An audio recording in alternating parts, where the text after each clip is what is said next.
RG Kar medical college হাসপাতাল মর্মান্তিক ঘটনাকে কেন্দ্র করে গোটা রাজ্য জুড়ে বেসামাল পরিস্থিতি। প্রতিবাদ জানাতে পথে নামল তৃণমূল কংগ্রেস।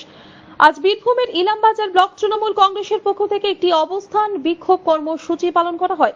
উপস্থিত রাজ্যের মন্ত্রী চন্দ্রনাথ সিনহা, বোলপুর লোকসভা কেন্দ্রের এমপি অসিত কুমার মাল, ইলামবাজার ব্লক তৃণমূল কংগ্রেসের সভাপতি ফজলুর রহমান, জেলা পরিষদের মৎস্য ও প্রাণী সম্পদের কর্মাধ্যক্ষ রবি মুর্মু, ইলামবাজার পঞ্চায়েত সমিতির সহ সভাপতি দুলাল চন্দ্র রায় সহ বিভিন্ন অঞ্চলের তৃণমূল কংগ্রেসের কর্মীবৃন্দরা ও সাধারণ মানুষ আজ পুনরায় ছন্দে ফিরেছে ইলামবাজার ব্লক প্রাথমিক স্বাস্থ্য কেন্দ্রের সমস্ত পরিষেবা। পশ্চিমবঙ্গ সরকারের মাননীয় মুখ্যমন্ত্রীর নির্দেশে সারা পশ্চিমবাংলার প্রত্যেকটা ব্লকে ব্লকে, অঞ্চলে অঞ্চলে, প্রত্যেকটা শহরে, প্রত্যেকটা পৌরসভায় আজকের এই অবস্থান কর্মসূচি চলছে।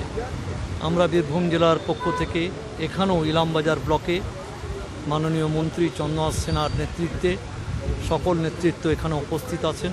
সকাল আমি সিবিআইকেও দেব। আজকে কোর্টের নির্দেশে সিবিআই তদন্ত করছেন।